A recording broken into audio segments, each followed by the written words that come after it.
Just when you thought humanity couldn't possibly disappoint you anymore, this happens. Julian Assange, founder and face of WikiLeaks, is arrested in the UK on charges of rape. There's all kinds of speculation as to why this charge has come up now and whether or not it's true, but it's a serious one, and no doubt the world will be following the details of the case closely as Assange is tried. But what about WikiLeaks itself? Assange was not arrested for WikiLeaks.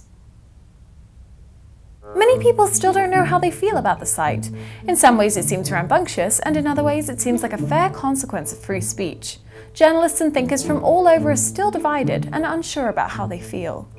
On December 1st, the US government cranked up its heat with a formal outcry. Senator Joe Lieberman, once a gunner for vice president and now chairman of the Senate's Committee on Homeland Security, took to the companies providing support for WikiLeaks, especially Amazon, which subsequently removed WikiLeaks from its cloud. Amazon, no stranger to political rhetoric itself, released a statement that, quote, "There have been reports that a government inquiry prompted us not to serve WikiLeaks any longer. That is inaccurate." Inaccurate meaning not completely 100% perfectly true. Amazon explained that its terms of service requires that, quote, "You represent and warrant that you own or otherwise control all of the rights to the content," and, quote, "It's clear that WikiLeaks doesn't own or otherwise control all the rights to this classified content," said Amazon. By December 3rd, EveryDNS, a US company which provides DNS hosting, took the domain wikileaks.org off of its map. The company's timely claim? The extensive DDoS attacks on the WikiLeaks domain were causing such a problem that it was affecting the company's ability to serve its other clients. Translation: EveryDNS is too small for the internet. Unless they are bending to pressure with the US government but not willing to say so.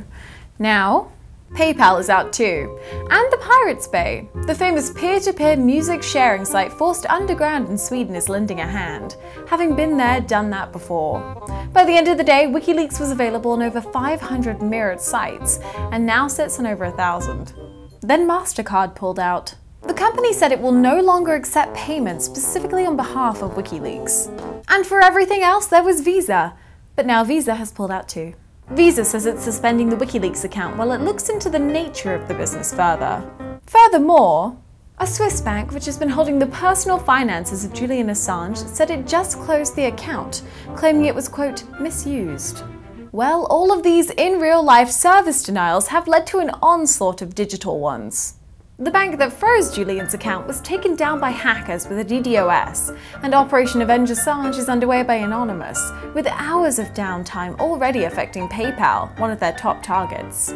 Meanwhile, Twitter accused of censoring WikiLeaks from its top trend algorithms. Facebook says it's not removing any WikiLeaks content. PayPal cries bloody murder, says State Department told us it was illegal.